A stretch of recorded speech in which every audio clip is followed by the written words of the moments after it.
Good evening, everyone. My name is Jansen, and I have the pleasure of serving as the Interfaith Intern at Kaufman College through the Service Learning Center. I'm very excited for our three speakers tonight. As you all know, tonight's theme is listening to the voices, the next generation speaks. Our three speakers this year are from three different universities and are all active in their own faith community as well as in the integrated community at the university. First off, we have Allison Egrin. Allison is a senior at Grand Valley State University, studying marketing and dance with a minor in French. Allison is currently the president of Hillel and the second year David Project Intern. Her involvement in student-led organizations has sparked her passion for the nonprofit world and interfaith dialogue. And after graduation, Allison plans on developing skills as a professional in the Jewish nonprofit world. So please help me welcome Allison Egrin.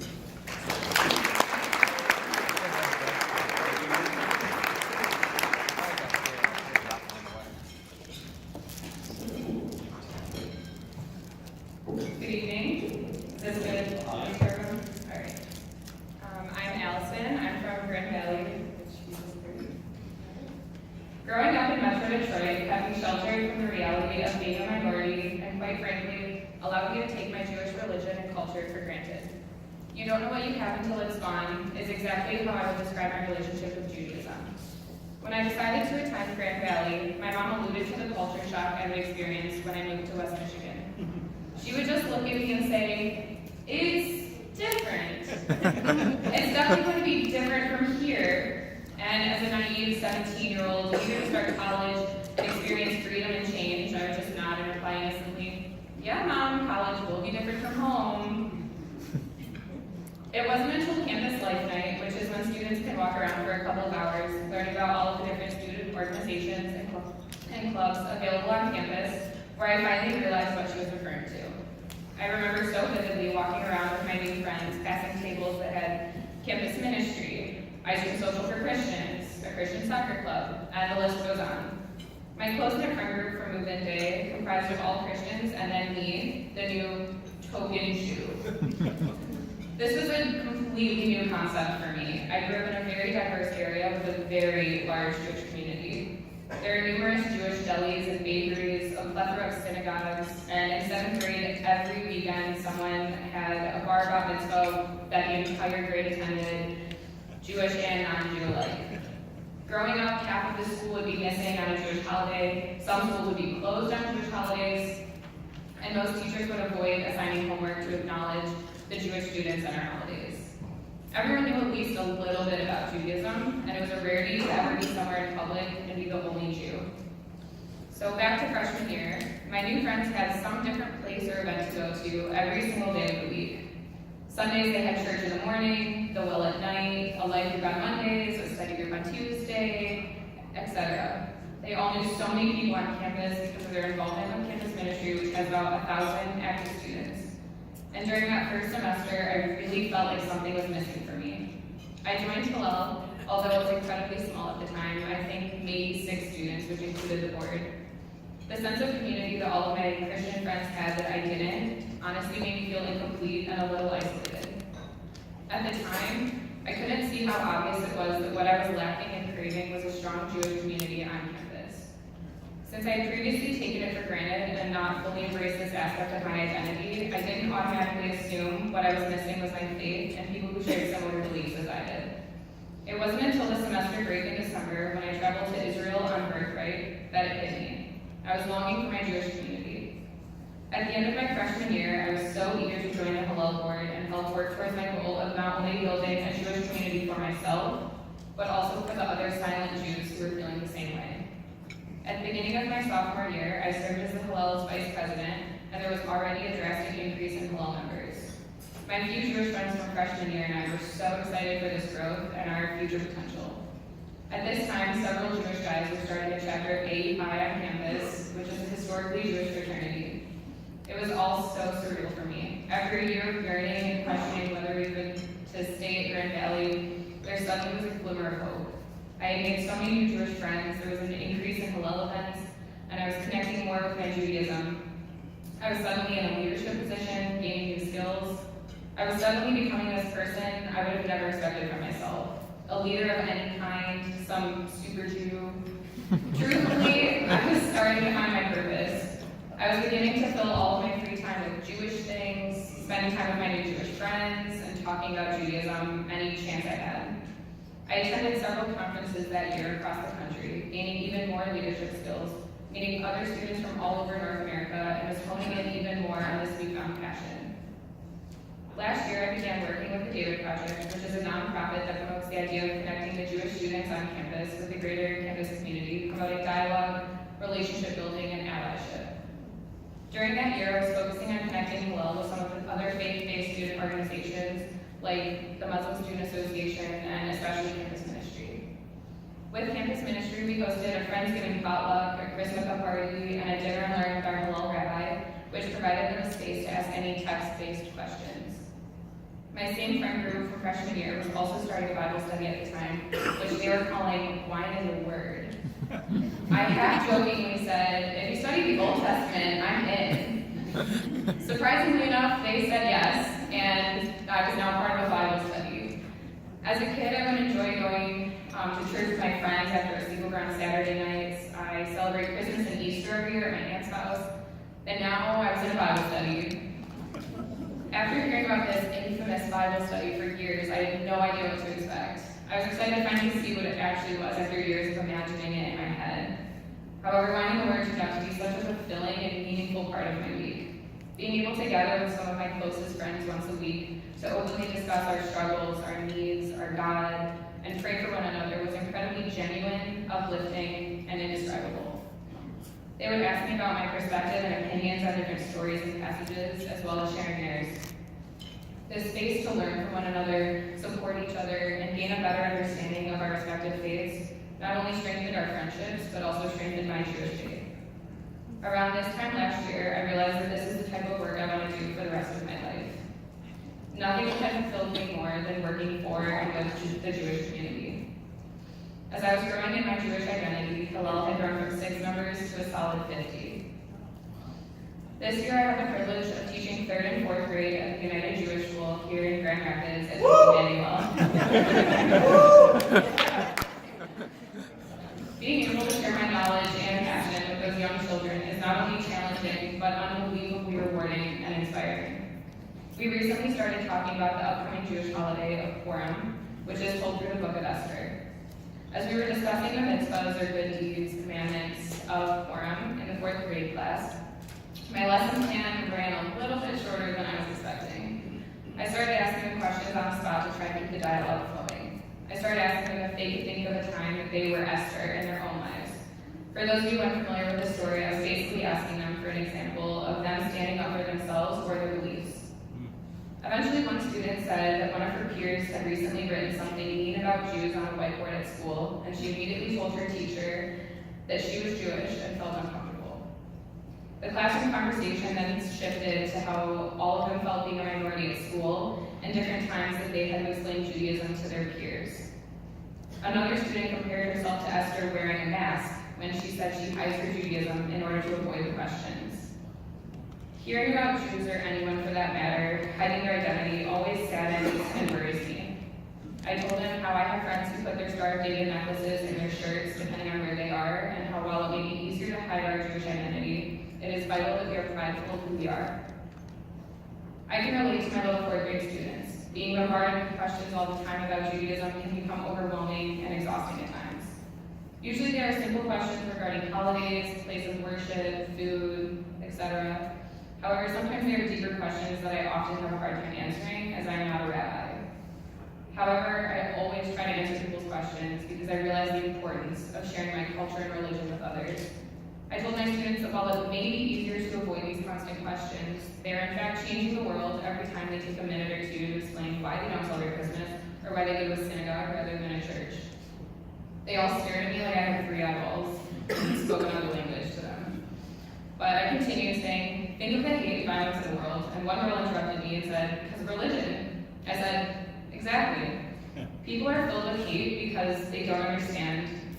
They don't know things that are different from them and what they're used to. So taking the time to explain something as small as why you don't have a Christmas tree in your house, they now know a little bit more than they would have if you hadn't explained it to them. Educating your friends now while you are still young will help them be more open-minded and accepting when they're older. Another girl interrupted me energetically. I get it now. I challenge them to invite their friends over for a Shabbat dinner, to a night of Hanukkah, to their future bar mitzvahs, and to continuing answering their questions. I challenge them to embrace their inner Esther and change the world one question at a time. We can all be our own Esther within our faith, culture, race, or gender. I believe that education is our greatest tool in reducing bias and hate. It is imperative that we share our beliefs with other people, so as a society we can be more understanding, open-minded, and accepting. I challenge you to invite your friends to celebrate your holidays with you, bring your traditional foods to work to share, and continuing answering all questions, no matter how redundant they may seem to you at the time. Keep asking other questions, stay curious, open-minded, and continue changing the world one question at a time. Thank you.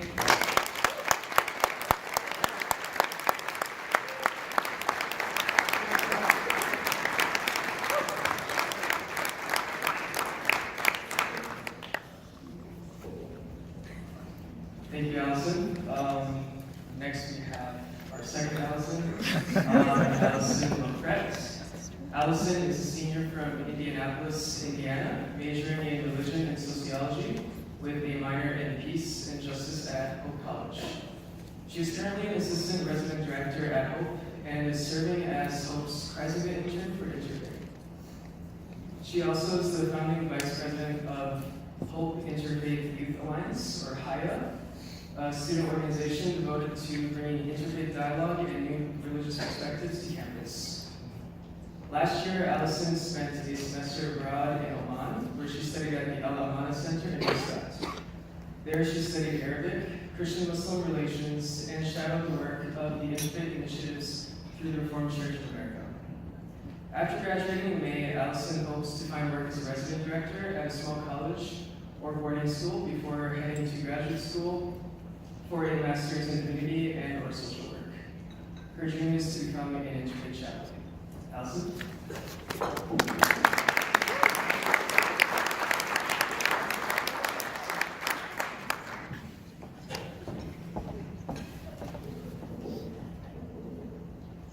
Peace be with you. I was hoping that would happen. Hello. Thank you so much, Allison. I think we can all agree that Allison brought out her own Esther tonight. And there are a lot of ideas that we share. So I'm excited to share what I have tonight, but I'm also so blessed that you're all here in one room. And I just wanted to say thank you to everyone who makes this possible. I'm so excited to be sharing the podium with fellow students and fellow women. I didn't think that would happen either. If I am to speak about my generation, I want to first clarify that I am only one out of many of tomorrow's leaders. We all have unique stories that shape our outlook, and mine is also unique to my generation. My early exposure to cultural and religious diversity is a privilege. It has helped me to watch my generation carefully and witness how our actions will definitely affect the future of our communities. In particular, I have noticed the rise of secularization and the gap between religious and non-religious groups widen. As many of my peers choose to set the faith traditions of their families aside, my Christian tradition is the reason I seek work in interfaith and work toward peace. Please understand first and foremost that I know I'm preaching to the choir. It's people like you who come to events like this that I know there's hope for interfaith work. If there is any lesson I hope you will take with you this evening, it is that our work is nothing without exposing future generations to the faith, practice, and values our traditions have to offer. Even amongst growing secularism, our shared religious values are most pertinent to a long-lasting peace for the next generation. It is our responsibility to expose our values through our actions and through our invitations to youth. One of my current roles at Hope college is as a resident assistant in one of the residential halls on campus. Recently, I took part in helping to interview future resident assistants who will be ambassadors of residential life at Hope College next year. One of the questions we asked candidates was, what is one strange struggle or major struggle that college students share, and what would you do to fix it? I lost count of the number of interviewees who shared that they believed comparison and envy were two of the largest struggles. Undoubtedly, envy is a battle that is not new to my generation. But what if we were to use this envy to see what others have to offer, and maybe even appreciate those gifts, rather than become threatened by them? This is what the director of my study abroad program, Reverend Justin Myers, would call holy envy. Sounds like an oxymoron. Holy envy is our deep appreciation of a trait or belief someone else has, of which we would like to emulate or even seek in our own belief system. I have a deep holy envy of both of my sister Abrahamic traditions. Many of these arose out of my experiences at the Alma Mater Center, an interfaith organization run by the RCA in the Sultanate of Oman. The Islamic tradition of hospitality and prayer were ever present in Batra Souk, a marketplace near where I lived. Amongst the many shops sits one Kashmiri man named Shah, who showed me the message of kindness in Islam. Once you meet him, you know him, so I'm sure we know the same Shah. Each time I visited the shop, Shah would leap out of his chair to bring samosas and tea, and then we would talk for hours about my day, even if the day had just started. His genuine peace and open heart is a value that I seek, and one that he insists is an outcome of his devotion to Allah. My Christian tradition reminds me to invite the outsider in and search for ways to include a stranger, just as Jesus sat and held hands with the cast out and the vulnerable. I see Jesus' image of service in the Gospels in the way Shah shows great humility as he sacrifices his time and his money for others. His sacred task of serving everyone, and I mean everyone, is one that I seek to embody in my own tradition. Additionally, in my role as the Christian coordinator for the Abrahamic program for young adults at the Kaufman Institute in New York, I came across more holy envy. I am and was so deeply jealous of my Muslim counterpart, Yusuf. He has this ability to focus and devote himself to prayer no matter the time of day. Throughout the summer we worked together, our meetings always revolved around his prayer schedule.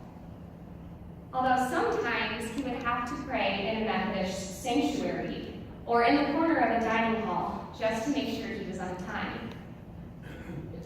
When I am struggling to pray, I remember the holy envy I have toward Yusuf's devoted concentration in his practice. In a particularly weak moment of mine, Yusuf once texted me saying, "Prayer is a response to God, who's already calling out to you, as opposed to you calling out to him." I now try to fit my life around prayer, rather than my prayer into my life. Devotion to prayer is not unfamiliar to the Christian tradition. The Bible boasts of the power of prayer, from the laments and psalms in the Psalms, to Mary's song of thankfulness in the Gospel of Luke, to the way Paul's prayers carry to those he writes to throughout his ministry. But it took watching Muslims to pray to renew my own practice of prayer. I am so grateful to Yusuf for helping me to pray.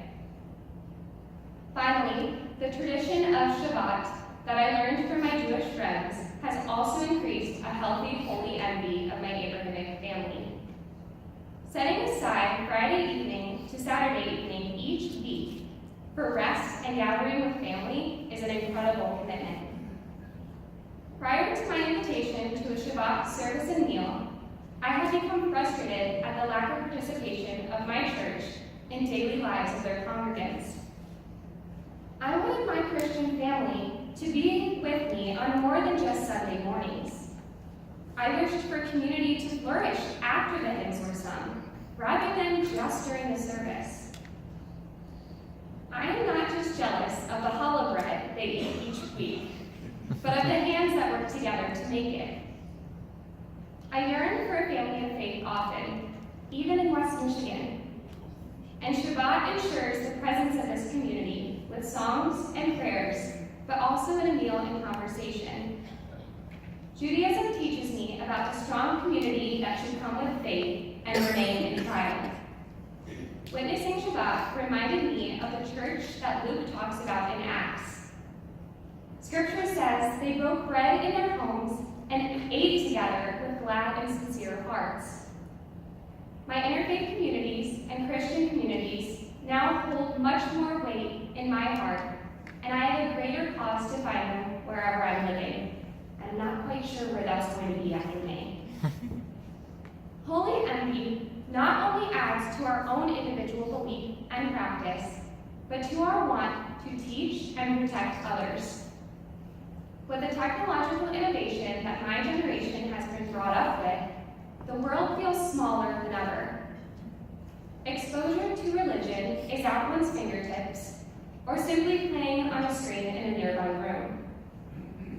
The media loves to broadcast religious violence and provides provocative clickbait for youth that hurts their self-esteem and leads to painful comparison and distaste with religion.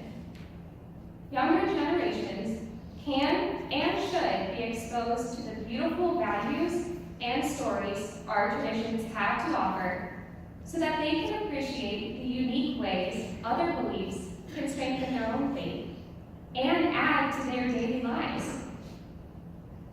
Child psychologist Dr. Doris Allen was once quoted saying, "The ultimate source for peace, long-term, lies with the children." As a result, she started an organization called Children's International Summer Villages, or CISV. This program has brought youth together from all over the world into multinational villages, or summer camps, since its founding in 1950. The youth participate in fun, active learning and conversation during the summer, and return to their home country with new friends and a broadened understanding of cultural differences. Through my participation in these programs as a young girl, I learned more about myself and others before damaging biases prevented me from seeing difference as negative. Instead, I learned to celebrate unique cultures and emulate the values we learned from one another when I arrived back home. My biggest dream is to create an interfaith summer camp for young people of different traditions to learn from one another in a fun, safe environment. I want the campers to have holy envy of and with their neighbors so that their faith is in humanity and in God, and not in their fear of the other. This would be a small-scale representation of the large-scale, pluralistic interfaith community that we are working to create. I do believe that my generation can continue in interfaith work. I just hope that in our effort, we will remember there is yet another generation to come. I urge you to share your stories and friendships from tonight with the little ones you have back home or in your neighborhood. Expose them to what you love about other Abrahamic traditions as you empower them in their own.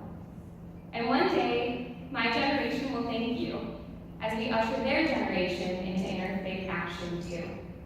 Thank you.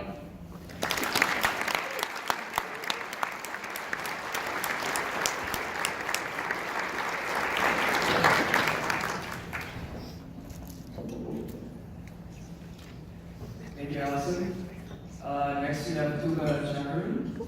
Tuba is a sophomore at Calvin College, By blood and by heart, she is a pure Bengali, born and raised in Bangladesh. She grew up in a Muslim family and was raised to follow and respect Muslim values. From there, she first started school, and math and science have always been her interests, and she has since aspired to be a scientist. She is pursuing a BS in chemistry at Kaufman, with hopes to go to graduate school or pharmacy school someday. Tuba.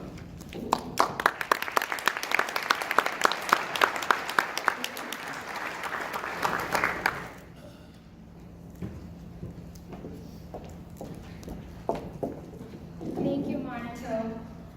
Assalamu alaikum, everyone.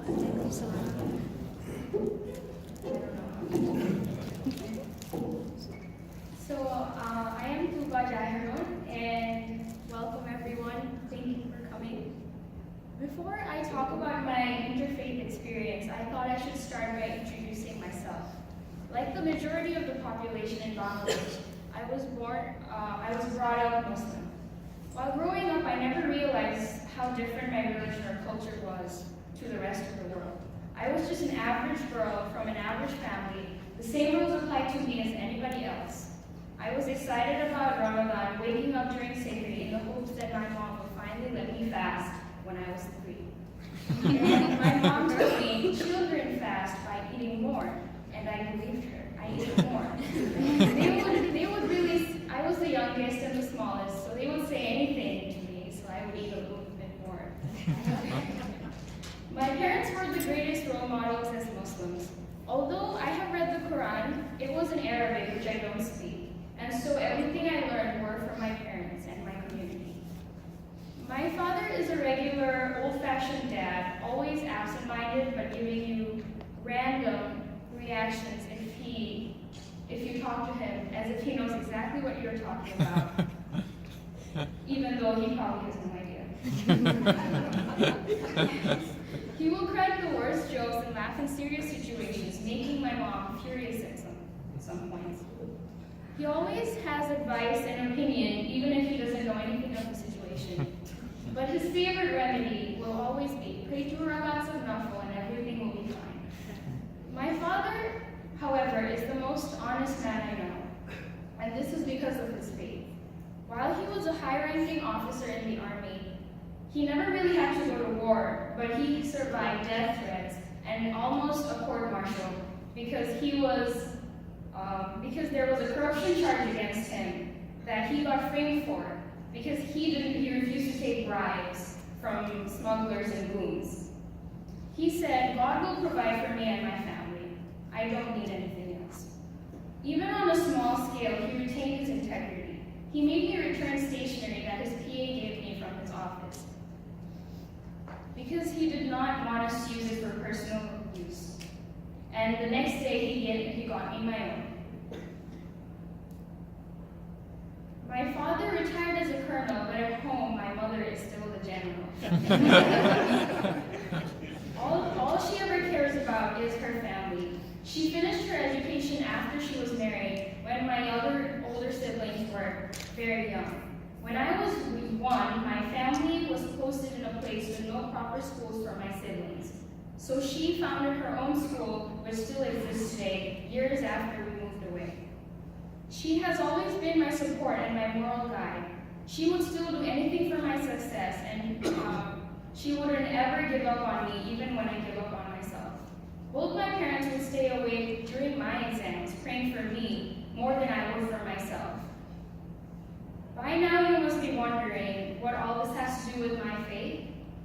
Well, my parents were who I watched growing up and who I wanted to become, and who I thought was a Muslim example for me. I saw the world through their eyes, that being Muslim was about being a human with emotions, remorse, and empathy. A big word in Islam is guna, or sin. My parents taught me that it was guna to take what isn't yours, to hurt someone's feelings, or to break any rules that was made for the betterment of others. It was guna to disrespect someone else's culture, religion, and point of view.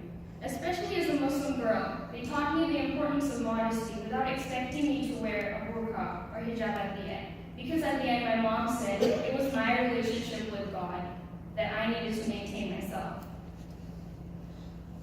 Of course, if my mom still says no to an outfit, I will not wear that outfit. And she will always ask me if I didn't pray, and I will tell her later I will pray. My point is that faith is, of course, about doctrine and theology, but at the end of the day, the whole reason to believe in what may be bigger than just us is to be accountable and responsible for our own choices. It is to make us better people, even if it is for the fear or love of God. I do try my best to practice my faith with the time I have, but I know being human also means I have my own flaws and limitations. Even though I wasn't necessarily taught to have negative opinions about other faiths, I had my own biases towards them, especially since I was part of the majority tradition, Islam, which even blended into the culture of minority religions in my country, of Bangladesh. Therefore, I did not experience much diversity in opinion, at least from the people I grew up around. So, at 15, when I came to the U.S. as an exchange student, I was exposed to so many different views. I was forced to open my mind and try to understand objectively the new perspectives that I encountered.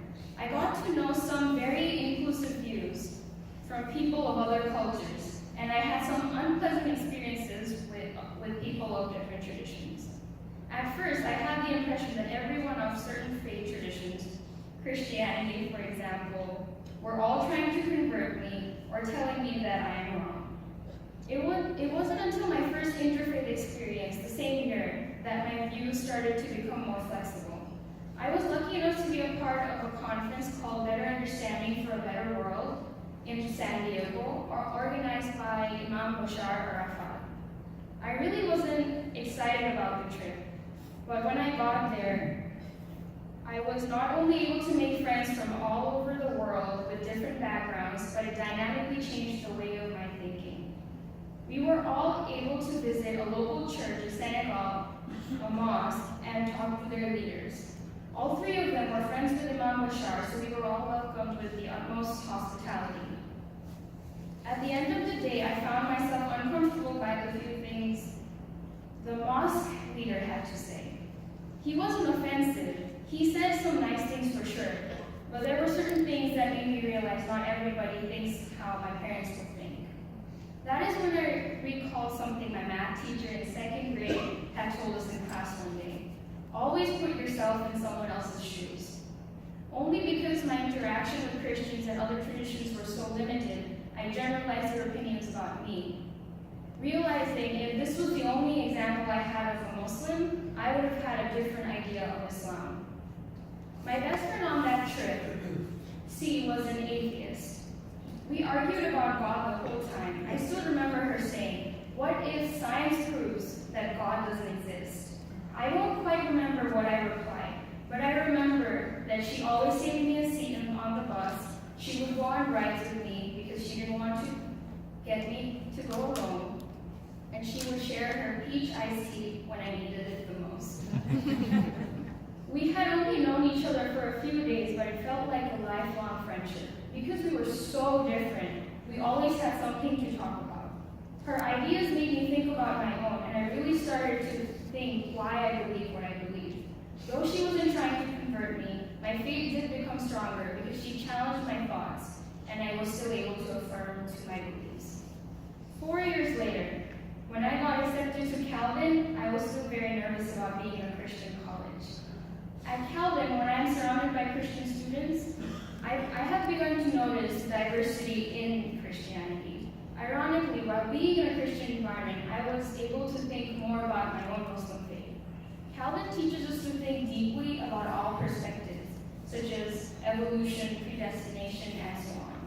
I was able to make my own very different faith stronger just by being in that religious and thoughtful environment. I learned so much about Islam and a lot of its aspects from Professor Howard, who taught my DCM, or Developing a Christian Mind class, that was about understanding Islam.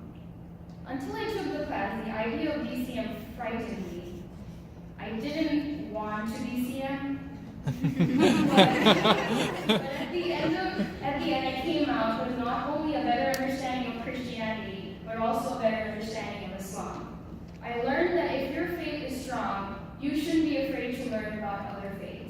Rather, we should all make a conscious effort to learn about each other so that we can all accommodate each other and make each other feel comfortable. We should learn to make friends, not because we should also love our enemies, but because we should love our friends. Now when I make friends, I see who they are as people. I don't see their culture, religion, gender, or otherwise. Thank you.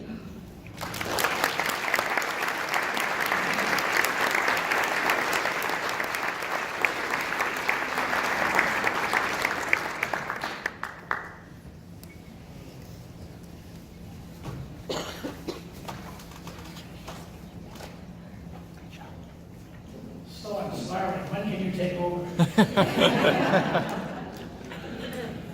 Phil is going to join me now for some presentations. I'm going to ask our three speakers to come back up on the stage.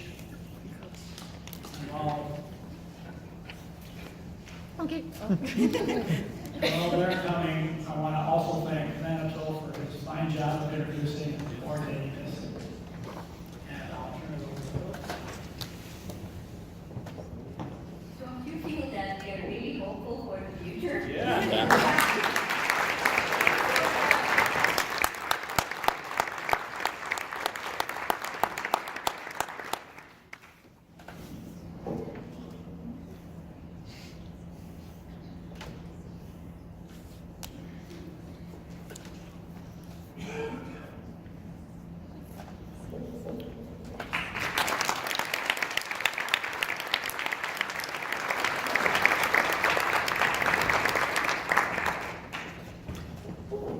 I want to invite Father Michael to come also for a presentation from us on behalf of the Niagara Foundation and her new organization.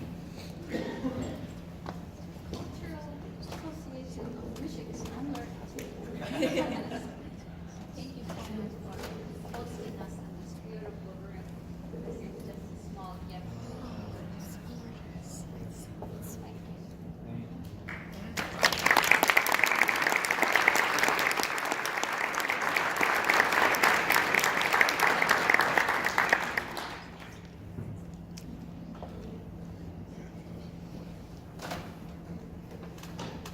Thank all of you for coming. I look forward to another Abrahamic Dinner next year. In the meantime, check our website. If you don't get our weekly newsletter, sign up for it. Last year we had over 200 guests, including a lot of small groups. But we are committed to building the interfaith community in this area. So thank you for coming again.